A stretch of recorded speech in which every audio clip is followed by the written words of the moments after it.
여러분 안녕하세요. 이틀 동안 힘써 일하시다가 또 안식일을 맞이하여 시간을 구별하신 우리 모든 성도님들 위해 하나님께서 허락하시는 참된 안식이 함께하기를 간절히 기원합니다. 오늘은 위에서 주지 아니하셨더라면 이라는 제목으로 함께 은혜 나누길 원합니다. 하나님의 말씀 요한복음 19장 9절부터 16절까지 있는 말씀을 함께 보시겠습니다. 요한복음 19장 9절부터 16절까지 있는 말씀, 제가 봉독해 올릴 때에 눈으로 따라 읽어주시기 바랍니다. 요한복음 19장 9절에서 16절에 있는 말씀입니다. 다시 관정에 들어가서 예수께 말하되 너는 어디로부터냐 하되 예수께서 대답하여 주지 아니하시는지라. 빌라도가 이르되 내게 말하지 아니하느냐? 내가 너를 놓을 권한도 있고 십자가에 못 박을 권한도 있는 줄 알지 못하느냐? 예수께서 대답하시되 위에서 주지 아니하셨더라면 나를 해할 권한이 없으리니 그러므로 나를 내게 넘겨준 자의 죄는 더 크다 하시니라. 이러함으로 빌라도가 예수를 놓으려고 힘썼으나 유대인들이 소리질러 이르되 이 사람을 놓으면 가이사의 충신이 아니니이다. 무릇 자기를 왕이라 하는 자는 가이사를 반역하는 것이니이다. 빌라도가 이 말을 듣고 예수를 끌고 나가서 돌을 깐 뜰에 있는 재판석에 앉아있더라. 이날은 유월절의 준비일이요 때는 제6시라. 빌라도가 유대인들에게 이르되 보라 너희 왕이로다. 그들이 소리지르되 없이하소서 없이하소서. 그를 십자가에 못 박게 하소서. 빌라도가 이르되 내가 너희 왕을 십자가에 못 박으랴. 대제사장들이 대답하되 가이사 외에는 우리에게 왕이 없나이다 하니 이에 예수를 십자가에 못 박도록 그들에게 넘겨주니라. 군중심리라는 말이 있습니다. 일종의 쏠림 현상 혹은 편승 효과. 즉 남들이 다들 하니까 자신도 그게 좋을 거라고 생각해서 따라하는 것을 이야기합니다. 이런 현상이 많이 일어나는 곳은 어떤 영화가 재미있다라고 소문이 나면 너도 나도 할 것 없이 다 그 영화만 보러 가는 이런 현상도 있습니다. 그리고 어느 맛집이 맛있다고 소문이 나면 그 맛집을 가려고 줄을 몇 시간씩 서더라도 사람들이 먹으려고 하죠. 그 외에 스포츠 응원이나 길거리 응원들이 이러한 현상을 띠고 있습니다. 이 군중 심리를 통해 일어나는 좋은 일이 가끔 있는데요. 오래전 지하철에 빠진 한 사람을 구하기 위해 모든 사람들이 힘을 모아서 지하철을 들어서 밑에 있는 사람을 꺼냈던 적이 있습니다. 처음에는 한두 사람이 그 일을 하려다가 계속 사람들이 모여가면서 결국 수백 명이 모였고 그곳에 빠진 사람을 구출해낼 수 있었습니다. 근데 꼭 좋은 일만은 아닌 일이 있습니다. 그 대표적인 예가 히틀러의 이 선전 정치에 의한 나치의 독일이 있었습니다. 사람들은 전부 이게 옳은 거라고 생각했다라고 하죠. 사자성어 중에 3인 성호라는 말이 있습니다.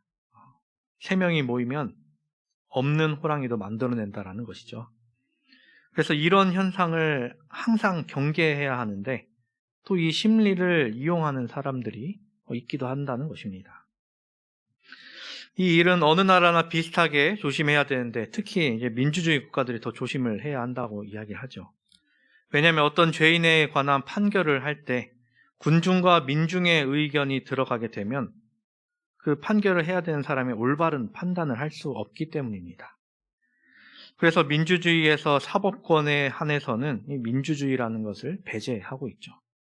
만약 들끓어오른 민중의 분노로 판결이 이루어지게 되면 비이성적인 판결이 이루어질 수 있기 때문입니다.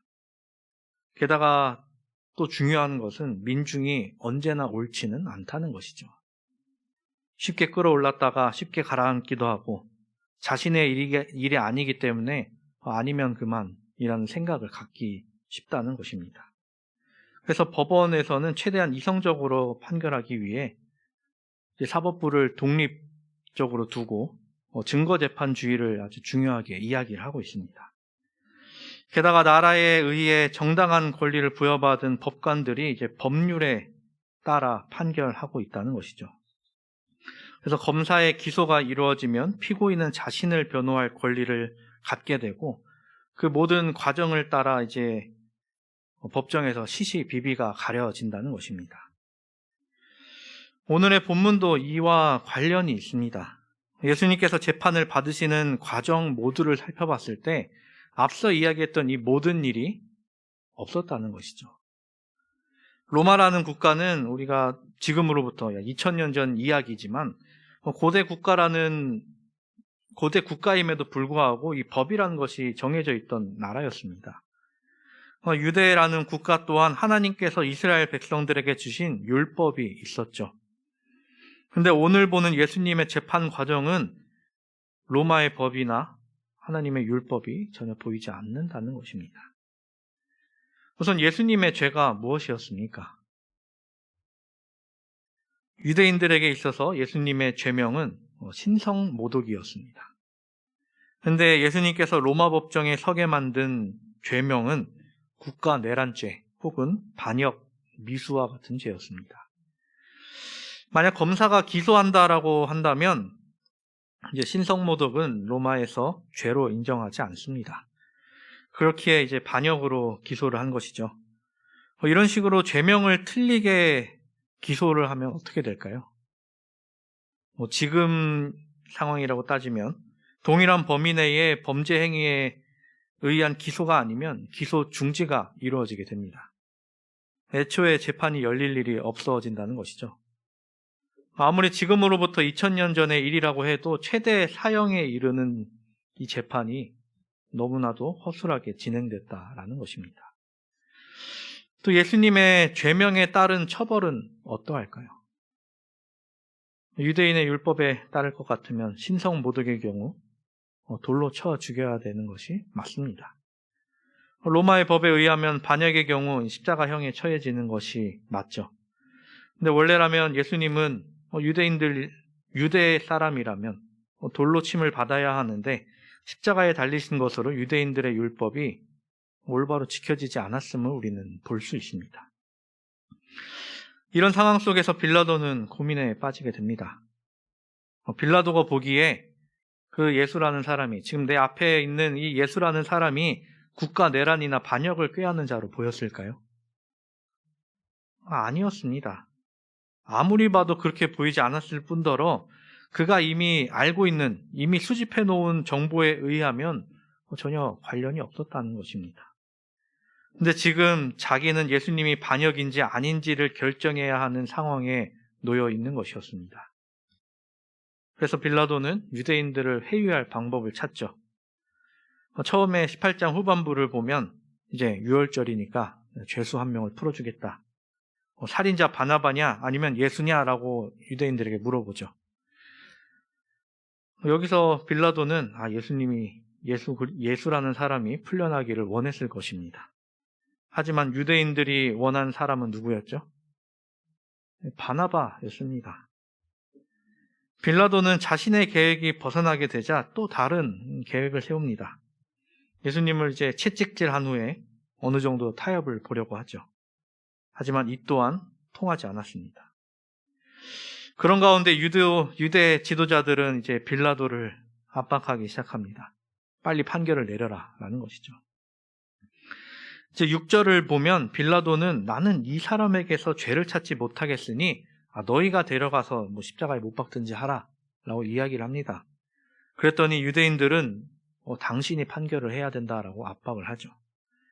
이에 9절에 이 말을 듣고 빌라도는 더 두려워졌다라고 이야기를 합니다. 결국 빌라도는 자신이 해야 할 일을 하지 못했다는 것입니다.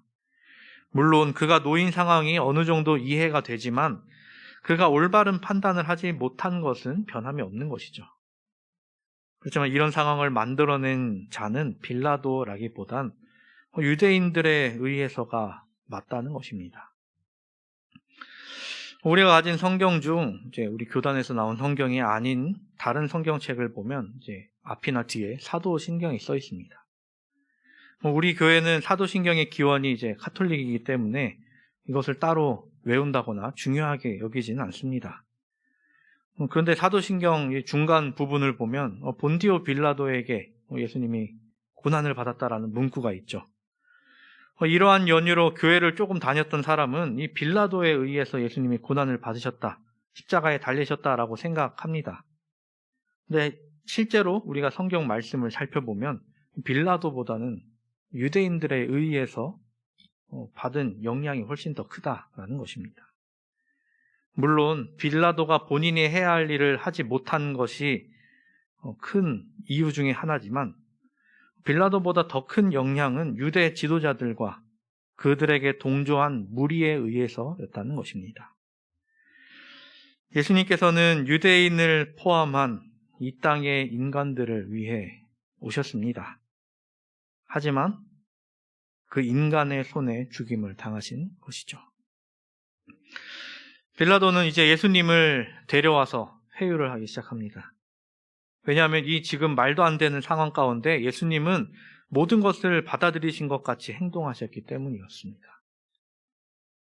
정말로 이런 상황에 놓이면 사람이라면 나는 억울하다, 나는 절대 아니다 라고 해야 되는데 예수님이 그런 반응을 전혀 보이지 않고 있기 때문에 이 빌라도는 어떻게 해야 되나 더 고민이 들었던 것이죠. 자신을 변호해야 되는데 변호사를 선임한다거나 그런 상황이 이루어져야 되는데 전혀 그런 일이 없었다는 것이죠. 누가 봐도 죄인이 아닌데 더욱이 죽을 만한 사람이 아닌데 자신을 죽여오는 그 모든 상황을 인정하고 있는 모습을 보면 답답할 수밖에 없을 것입니다. 말 그대로 유월절 어린 양이 죽음을 받아들이는 모습을 그대로 보여주고 계셨습니다. 빌라도는 예수님께 이야기합니다. 빌라도가 이르되 내게 말하지 아니하느냐? 내가 너를 놓을 권한도 있고 십자가에 못 박을 권한도 있는 줄 알지 못하느냐? 내가 너를 살릴 수도 있고 죽일 수도 있다라고 이야기하는 것이죠. 그러니 나한테 말 좀 잘해봐라. 이 말에 예수님께서는 지금 일어나는 모든 일이 일어날 수 있는 이유에 대해서 이야기하십니다. 예수께서 대답하시되 위에서 주지 아니하셨더라면 나를 해할 권한이 없었으리니 그러므로 나를 내게 넘겨준 자의 죄는 더 크다 하시니라. 예수님을 재판으로 그리고 십자가로 가도록 허락하신 분이 누구라고요? 네, 바로 위에서 하나님의 일이었다라는 것입니다. 위에서 하늘에서 주지 아니하셨더라면 이 모든 일이 일어나지 않을 일이었다는 것입니다. 하지만 위에서 이 모든 것을 허락하셨기 때문에 이러한 상황이 이뤄지고 있었던 것이죠. 이 일어나게 된 궁극적인 목적은 바로 예수 그리스도를 통해 구속 사업을 완성하게 하기 위함이었습니다. 모든 것이 위에서 주지 아니하면 얻을 수 없는 것이었습니다. 그때는 유월절을 앞두고 있었습니다. 유월절은 누구를 위해 있었습니까? 하나님을 위해 유월절이 있었습니까? 아니죠. 사람을 위해 이 유월절이 있었습니다. 그래서 이 유월절에 필요한 것 중에 하나가 어린 양의 피였습니다. 그 피를 받아 좌우설주와 인방에 발라야 했죠. 피를 바르지 않은 집은 그 집안의 장자가 죽게 되었습니다. 이 피로 인해 구원하심을 그리고 예수께서 그 피가 되심을 허락해 주신 것이 바로 이 위에서 일어났던 일이라는 것입니다. 유월절을 통해 볼 수 있는 중요한 점은 유월절에서 구원받은 사람은 히브리인뿐만이 아니었다는 것이죠. 히브리인들이 하는 것을 보고 그것을 따라했던 애굽 사람들도 똑같이 구원을 받았습니다. 히브리인 중에서 순종하지 않은 히브리인은 그 대가를 치러야 했습니다. 하나님께서 구원하시는 대상은 민족으로 제한해 두지 않으셨다는 것이죠. 이것이 위에서 허락하신 구원이었습니다. 유월절을 경험했던 이스라엘 백성들은 위에서 주시는 것을 깨달아야 했습니다. 하지만 그들은 모세 때에도, 더 나아가 사사 때도, 왕정시대 때도, 예수님 때에도 이것을 깨닫지 못했다는 것입니다. 그렇게 그들은 자신들이 히브리인이기 때문에 구원받는다, 우리는 구원받을 백성이다 라고 생각하고 있었던 것이죠. 이 생각이 결국 자신들이 받아야 할 것, 받을 수 있는 모든 것을 포기하게 만들었습니다. 위에서 주지 아니하셨더라면 못 받았을 것들을 포기한 이스라엘 백성들은 우리는 보게 되는 것이죠. 유월절 말고 하나님께서 또 주신 것이 있었습니까? 네, 있었습니다. 그토록 그들이 원하던 왕이 있었습니다. 유대인들은 하나님께서 허락하신 왕이신 그리스도를 죽임으로 어떻게 보면 또다시 사람을 왕으로 삼게 되었다는 것입니다. 가나안 입성 후 하나님께서 이스라엘 백성들을 위해 때에 따라 사사를 내려주셨습니다. 근데 이스라엘 백성들은 사사 때가 지나갈 때마다 이렇게 이야기했죠. 그때에 이스라엘의 왕이 없었으므로 사람이 각기 자기의 소견에 옳은 대로 행하였더라. 그래서 그들이 그토록 원하던 왕을 세우게 되죠. 그렇게 세워진 첫째 왕이 사울이었습니다. 그 사울은 과연 올바르게 이스라엘을 이끌었습니까? 그렇지 못했다는 것을 우리는 잘 알고 있습니다. 그래서 하나님께서는 사울을 왕으로 삼으신 것을 후회하셨다라고 이야기를 하시죠. 그렇게 하나님께서는 위에서 주신 왕 다윗이 세워지게 됩니다. 사람이 원해서 세워진 왕 사울과 위에서 주신 왕 다윗의 차이는 너무나도 컸죠. 근데 오늘 말씀을 통해 이스라엘 백성들은 다시금 사람을 왕으로 삼게 되는 모습을 보여줍니다.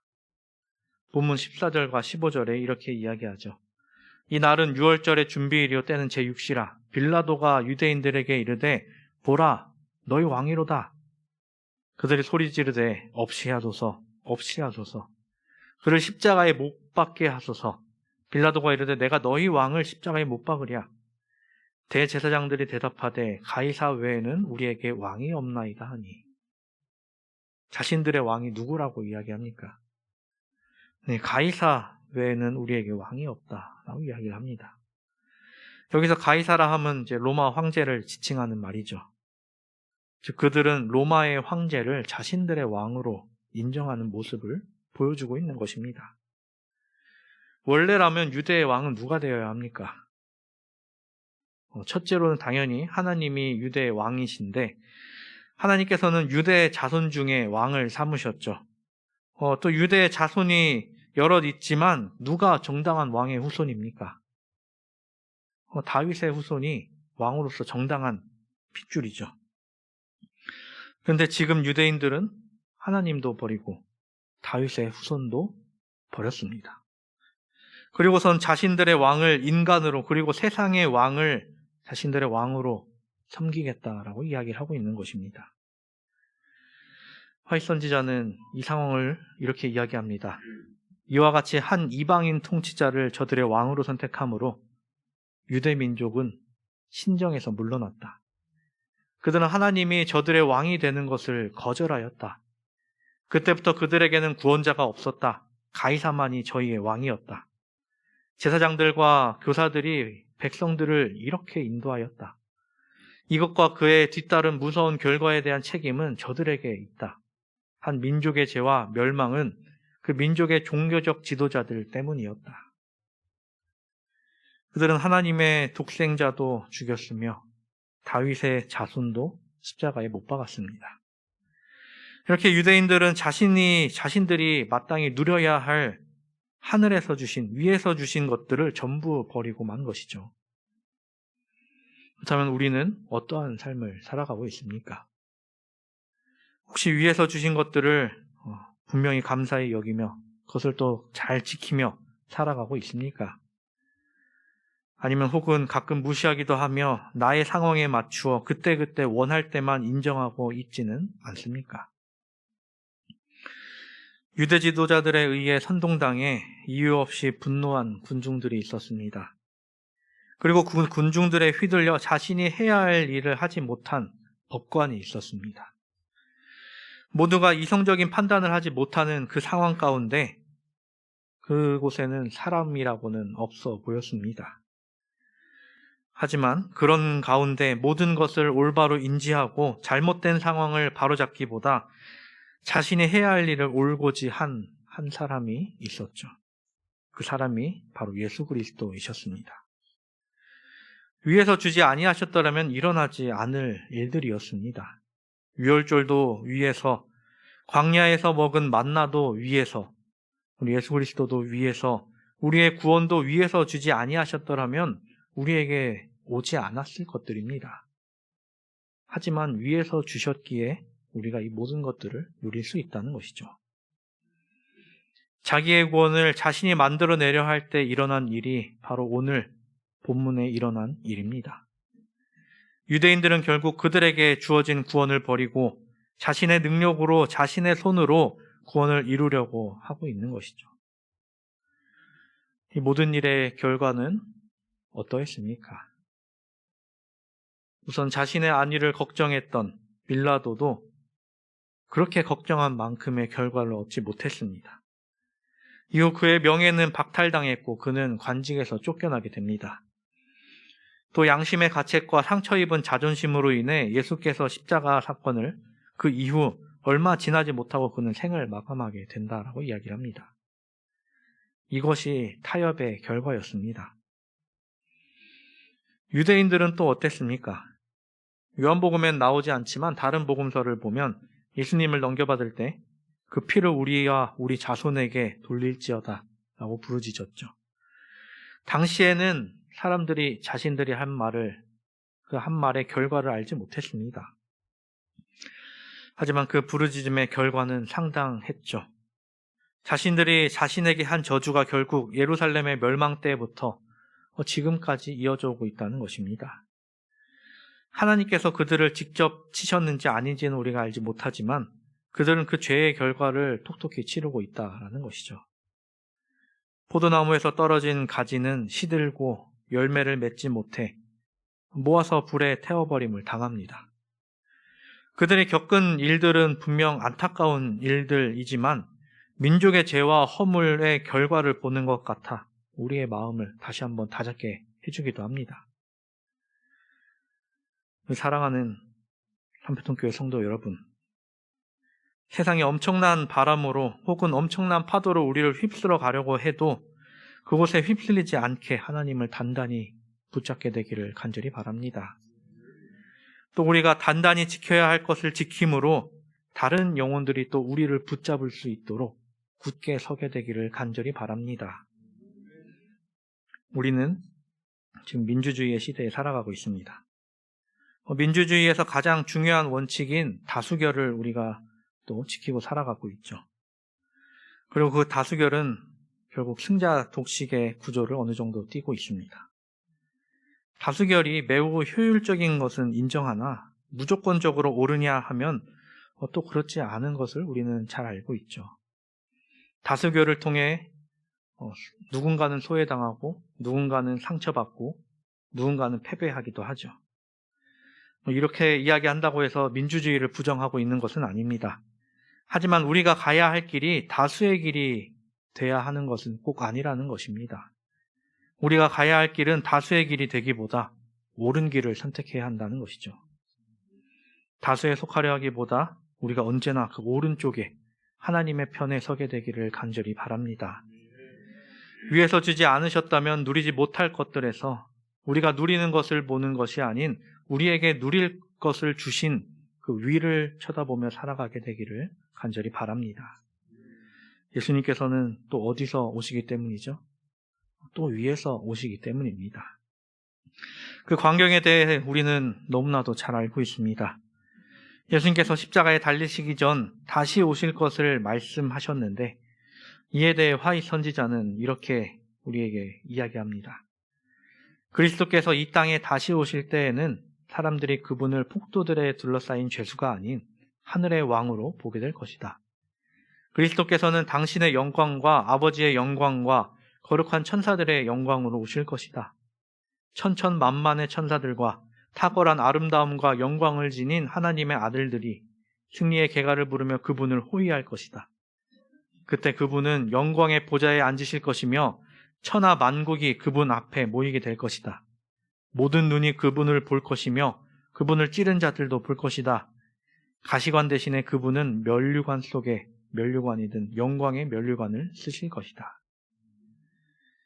다수의 편에 섰던 유대인들은 결국 자신들이 가졌던 모든 것을 잃어버렸습니다. 하지만 그 소수, 단 한 분이셨던 그 소수에 서 계셨던 예수님께서는 모든 것을 얻으셨죠. 그 모든 것이란 모든 죄인이 구원을 얻을 수 있게 된 그것 말입니다. 그 목표를 위해 이 땅에 오셨고 예수님께서는 결국 그 목표를 이루어내셨다는 것입니다. 우리를 위해 이 모든 것을 견디신 예수 그리스도를 어찌 안 믿을 수 있겠습니까? 현대를 살아가는 우리가, 또 세상을 살아가는 우리가 잊지 말아야 할 것은 우리의 모든 것이 위에서 주지 아니하셨더라면 없을 것이다라는 것입니다. 우리에게 모든 것을 허락하신 아버지 하나님과 또 예수 그리스도와 성령 하나님의 사랑과 은혜를 항상 기억함으로 승리의 생애를 사는 우리 모두가 되기를 바라며 말씀을 줄이겠습니다.